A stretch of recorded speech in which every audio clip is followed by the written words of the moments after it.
Mesdames et messieurs, on commence avec notre premier plateau, comme je vous l'ai dit, l'événement organisé par l'EMPO, l'événement consacré à la journée du savoir, et c'est avec le directeur de l'établissement, M. Fouad Boukli Hassan. M. Boukli Hassan, marhaba bik, merci beaucoup d'avoir accepté notre invitation et d'être parmi nous aujourd'hui. Merci beaucoup, sabah al-nour wa rabah, naharakum mabrouk. Tout d'abord, Aïdoukoum Moubarak, kullu aam wa antum bi alfi khair.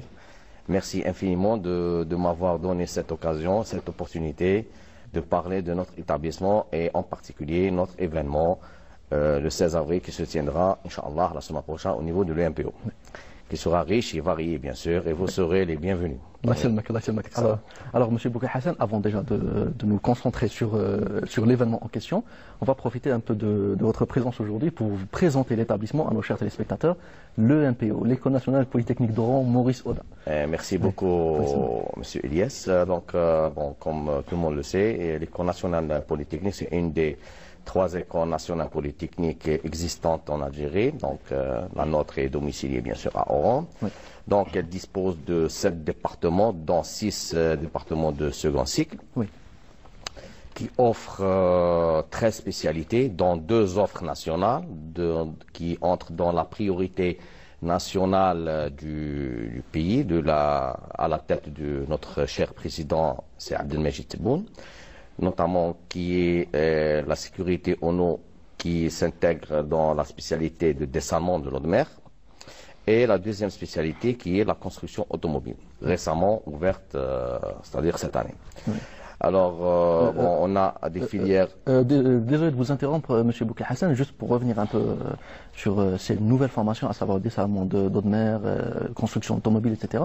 Est-ce que ces formations ont été intégrées tout récemment, histoire de s'adapter un peu au marché du travail et pour inclure davantage l'étudiant dans le milieu socio-professionnel? Ah oui, absolument, parce que quand on lance des formations pareilles, c'est en fonction des besoins du marché. Oui. Donc, à nos attentes, il faut qu'on doit répondre, surtout maintenant on a besoin des compétences qui doivent accompagner ces métiers d'actualité, métiers d'avenir, oui, pour assurer une pérennité dans le suivi des types de projets.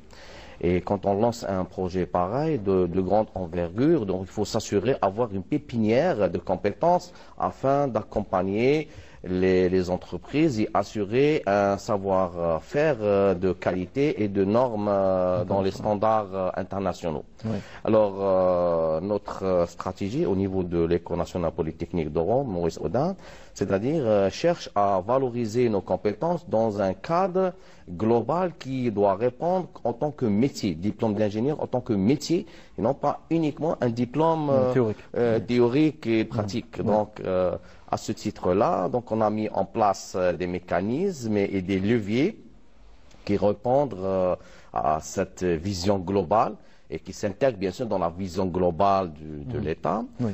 Notamment ces mécanismes dans la valorisation de cette compétence, notamment dans l'innovation, dans la recherche scientifique et académique. Oui. Et pour cela, l'État a mis en place, des dispositifs, notamment des incubateurs, des centres de développement de l'entrepreneuriat, des systèmes pour les brevets, oui, et aussi a mis en place des interfaces qui vont être, si vous voulez, en collaboration avec le socio-économique, notamment les filiales, oui, qui sont récemment créées au niveau des établissements, notamment, oui, la nôtre. Alors, à ce titre-là, donc pour valoriser ces compétences et qui doivent répondre, on sollicite toujours des étudiants à s'intégrer à cette démarche, notamment dans les projets innovants, le fameux arrêté 1275 qui, si vous voulez, qui facilite la tâche à nos étudiants par une série de formations complémentaires au volet technique sur le plan managérial. Parce que ça, c'est une chose que l'étudiant maintenant, quand il sort, un diplôme, quand il sort, il doit avoir, si vous voulez, les compétences nécessaires, notamment sur le volet technique, que ce soit sur le volet managérial et gestion des projets.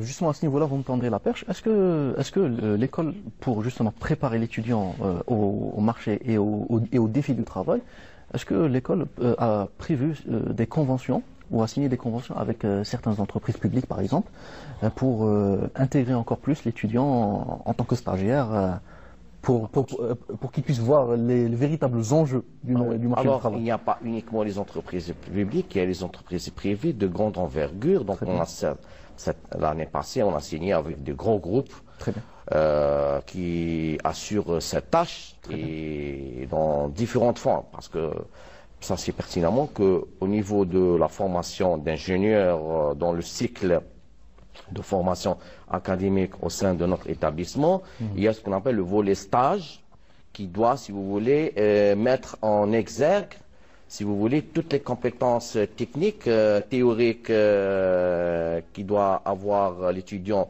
durant son cursus. Il doit les voir sous la forme pratique dans l'entreprise. Tout à fait. Alors, bien sûr, nous avons signé des conventions pour les stages, pas uniquement dans les stages, mais dans le volet, dans l'accompagnement de la formation et l'encadrement, d'accord, des projets de fin d'études au sein des entreprises. Et pour la retourner, c'est-à-dire pour revenir sur l'aspect innovation et l'entrepreneuriat, il y a deux axes de recherche, enfin il y a deux axes, il y a deux visions de la chose.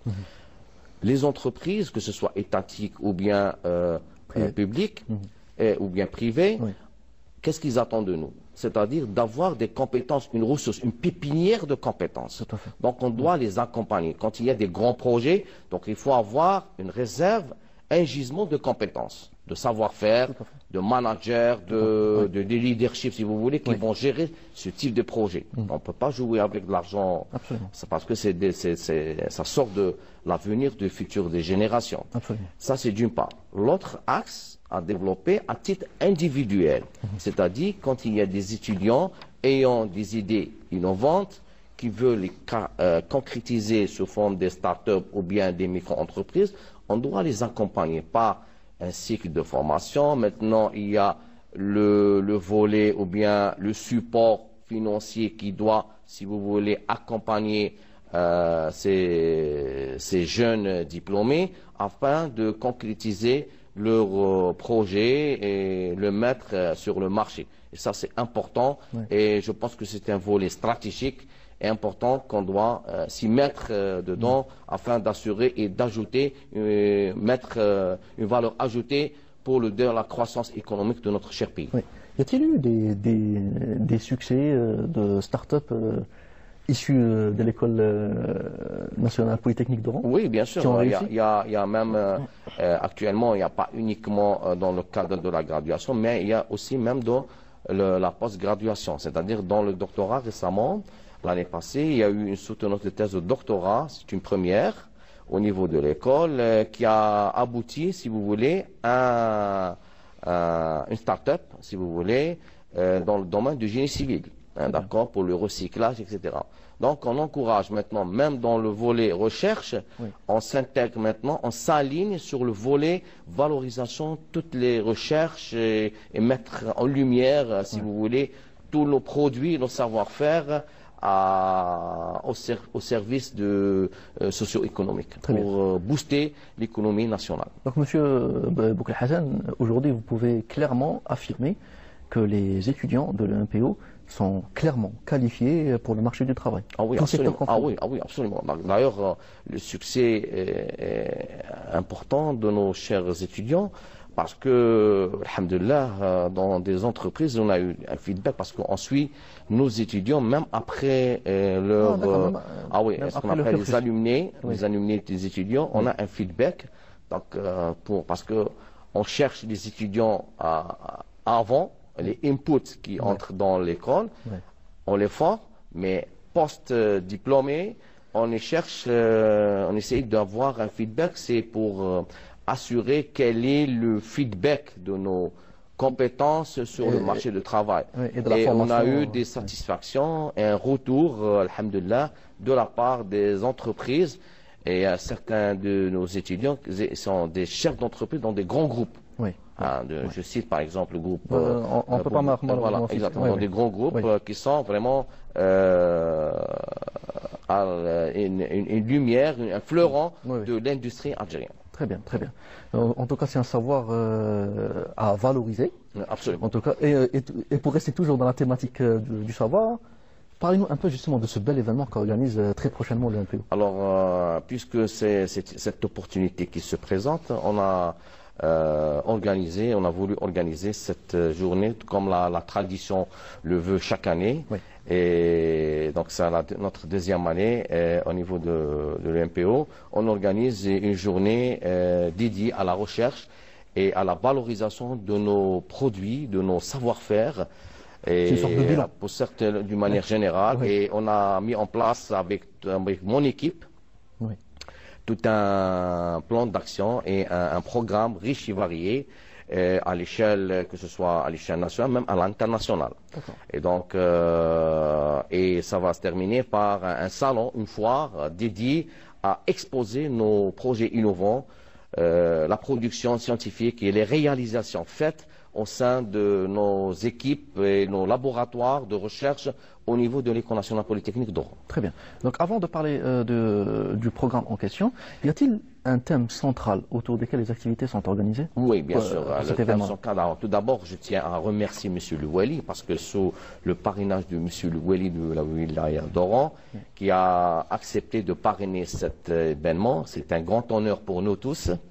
Et donc, cet événement s'inscrit dans la démarche globale qui est l'innovation, les nouvelles technologies et bien sûr l'entrepreneuriat, c'est des sujets d'actualité et c'est des sujets attractifs et bien sûr qui intéressent tout le monde, bien sûr, et c'est de notre devoir maintenant de s'y mettre afin de booster l'économie parce que l'enjeu maintenant c'est l'économie et donc on doit répondre aux besoins et aux attentes de nos partenaires socio-économiques. Et à ce moment-là, on a pensé à cette thématique et pour cela, on a mis un programme et des plénières, la matinée avec des plénières ce programme va, si vous voulez, sur l'entrepreneuriat, sur les nouvelles technologies, sur la nouvelle tendance pour les différents axes. Et à la fin, bien sûr, ce sera, comme je l'ai mentionné, par une foire d'exposition, un salon d'exposition de nos produits réalisés au sein de notre école.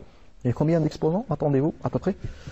Bon, les exposants, on a une dizaine d'exposants. Enfin, il y a pas mal de trucs intéressants. Il y a même les clubs scientifiques qui sont actifs au niveau de l'École nationale polytechnique qui vont faire l'exposition au sein en parallèle avec l'exposition de la production scientifique. Donc il y a, si vous voulez, un complément, que ce soit des laboratoires de recherche ou même des clubs scientifiques que je remercie par la même occasion. Ça c'est très beau, justement, d'inclure l'étudiant et de ne pas justement de le laisser marginaliser.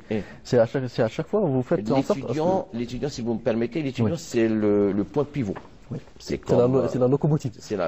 Bien sûr, parce que c'est l'étudiant, c'est ça c'est le background. Et c'est autour de l'étudiant, on doit former, on doit tisser toutes les compétences et si vous voulez, de le rendre opérationnel. C'est ça l'objectif. Et notre vision de la chose, c'est de le mettre sur le terrain opérationnel, avoir un leadership. Un leadership, c'est avoir pas uniquement les compétences techniques, mais une vision, un étudiant qui peut prendre des décisions, qui peut gérer des projets, gérer un groupe de travail. Et donc ça, c'est le défi et l'enjeu crucial pour le mettre opérationnel dans le monde du travail. Voilà. Une question que j'avais envie de vous poser, c'est y a-t-il des chercheurs ou des personnalités du milieu universitaire que vous allez inviter pour cet événement particulier? Oui, bien sûr, il y a des chercheurs, il y a de renom. Il y a un gars de Montréal qui a un cabinet d'expertise internationale qui va participer avec nous. Il y a des étudiants, il y a un docteur au niveau de l'École nationale, de l'Institut polytechnique de Bragança qui va présenter. Il y a aussi des fondations, il y a deux chercheurs italiens, d'accord, deux entreprises qu'on va travailler par la même occasion. C'est une fondation Mattei, Enrico Mattei, et c'est un des descendants des amis de la révolution algérienne. Donc cette fondation à but non lucratif, qu'on est en train de tisser le lien avec eux, et pour enrichir le débat et mettre en place un savoir-faire, un transfert technologique au niveau de notre établissement. Au profit des étudiants. Au profit des étudiants, parce qu'on doit s'ouvrir à l'international pour notre visibilité, pour être en diapason avec tout ce qui se fait à l'échelle internationale, et pour se rattraper et être à jour. Et ça, c'est l'enjeu. Et alhamdoulilah, nos étudiants étaient toujours à la hauteur et à la page de ce qui se fait à l'échelle internationale. Nous avons, pas loin qu'hier, j'ai eu l'occasion de voir professeur Karim Zerib. Et donc, on a parlé de notre projet, parce que notre école s'intègre dans ce qu'on appelle le club d'excellence de la diaspora étrangère. Donc, notamment, il y a le professeur Karim Zerib, qui est notre président honorifique de notre club. D'accord? Et les membres seront invités à cet événement. Et aussi, il y aura ce club aussi englobe d'autres personnalités importantes, notamment Kamal Toumi, Nouma Tabet, etc. Donc, il y a pas mal de personnes qui contribuent, si vous voulez, à tisser nos partenariats avec et maintenir le niveau d'excellence. Et maintenir toujours le niveau d'excellence au niveau de. Nous avons reçu l'année passée Karim Zerib au niveau de l'École nationale politique au mois de juillet, qui a donné 2 conférences internationales, et on a mis en place, si vous voulez, une feuille de route pour travailler et collaborer ensemble. Oui, déjà pour donner une idée à nos chers téléspectateurs, Karim Zerib est devenu une célébrité aujourd'hui. Ah oui, absolument, absolument. Donc il a été reçu juste hier par le président de la République. Il vient avec justement un grand projet par rapport à l'exploitation du lithium. Ah oui, absolument. Donc est-ce que d'ailleurs même le MPO compte s'intéresser justement à ce niveau? Absolument. Nous avons déjà un département dédié à ça, un département du génie des procédés. D'accord, qui s'intéresse, donc on a le génie des matériaux, une filière de génie matériaux, on a un génie des procédés, et on a un laboratoire dédié à fabriquer des couches minces et des réalisations qui s'intéressent justement dans le domaine du stockage, etc. Donc, et ça, c'est qui nous incite à travailler, à collaborer avec lui dans le cadre de renforcement de notre compétence et s'ouvrir à l'international. Alors une dernière question, Monsieur Boukli Hassan, par rapport à l'événement que vous organisez la semaine prochaine. Comment cet événement s'inscrit-il dans la stratégie globale de l'établissement, que ce soit en matière de développement scientifique ou voire même technologique? Alors merci pour votre question. Donc cet événement, c'est d'abord faire quand même un bilan. On doit faire un bilan. En fait, toute action, on doit avoir un retour, un feedback. Donc on doit mettre un bilan et exposer d'abord nos savoir-faire. Et il y aura des visiteurs, il y aura des chefs d'entreprise qui vont venir. Et à partir de cet échange, on va, si vous voulez, réactualiser, mettre en œuvre un plan de développement, d'accord, qui va répondre ce plan d'action aux besoins et aux attentes des entreprises, parce que on doit travailler en adéquation, que ce soit sur le plan stratégique national, qu'on doit s'intégrer et s'aligner dedans, et en parallèle, bien sûr, on doit répondre aux besoins à des projets nationaux de grande envergure, notamment dans les mines, dans la sécurité énergétique, dans la sécurité en eau. Et maintenant, c'est des enjeux cruciaux et pour périner, si vous voulez, pour la pérennité de ce projet aux générations futures. Et ça, c'est important et c'est de notre responsabilité d'assumer ces actions. Et sur cette belle parole, je vous dis merci beaucoup, monsieur. Je vous remercie infiniment. Hassan, directeur, je rappelle que vous êtes le directeur de l'École nationale polytechnique d'Oran, Maurice Audin. Merci beaucoup de nous avoir consacré de votre temps, malgré un emploi du temps très chargé. Merci beaucoup. On rappelle à nos chers téléspectateurs que l'événement en question se tiendra donc le 16 avril. Inch'Allah. Au sein même. Pardon. Alors, ça sera. À l'UMPO. À l'UMPO, au niveau de la bibliothèque Talahit. Oui, exactement. Voilà, exactement. À partir de quelle heure? À partir de 8h30. 8h30. Parfait. Rendez-vous pris alors. Merci beaucoup. Merci beaucoup à vous. Merci beaucoup à vous.